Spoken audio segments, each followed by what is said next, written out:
আসসালামু আলাইকুম। আশা করি সবাই ভালো আছেন। তো আজ কয়েকদিন ধরে অনেক বৃষ্টি পড়তেছে। তো বৃষ্টিতে কবুতরের ঘরের অবস্থা এবং কবুতরের অবস্থা কীরকম সেটাই আমি আপনাদেরকে দেখানোর চেষ্টা করতেছি।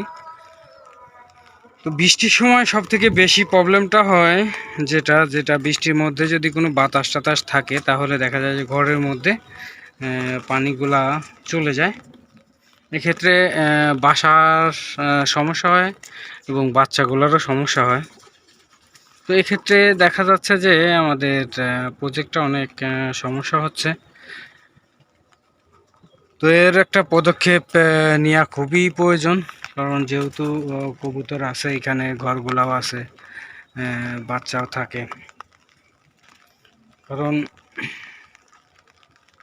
বর্ষা মৌসুম এই সময়টাকে, এই আষাঢ়ের যে বৃষ্টি, এই বৃষ্টিতে দেখা যায় যে কবুতরের খাবারের সমস্যা, তারপরে ঘরের সমস্যা। তো এর থেকে বাঁচা যায় কিভাবে সেই প্ল্যানই করা হচ্ছে। তো আপনাদের যদি এরকম খোলা আকাশের নিচে থেকে থাকে ঘরগুলা, তাহলে আপনারা আগেই পদক্ষেপ নেবেন যাতে সমস্যা না হয়। তবে আর একটা জিনিস, সেটা খেয়াল করছেন কিনা জানি না, যেটা লোহার ঘর ছিল সেই ঘরের মধ্যে পানিটা বেশি থাকে, আর যেগুলা কাঠের ঘর সেগুলা কিন্তু অনেকটাই শুকনা। দেখেন, এগুলা হচ্ছে কাঠের ঘর। কাঠের ঘরগুলায় বৃষ্টিটা কম ঢোকে, আর বিশেষ করে ফাঁকা দেওয়া আছে, এই কারণে হচ্ছে আপনার সমস্যাটা কম হয় কাঠের ঘরে। তো আপনারা কাঠের ঘরটাই বেশি ইউজ করার চেষ্টা করবেন, শীত জাতীয় কোনো কিছু না দিয়ে।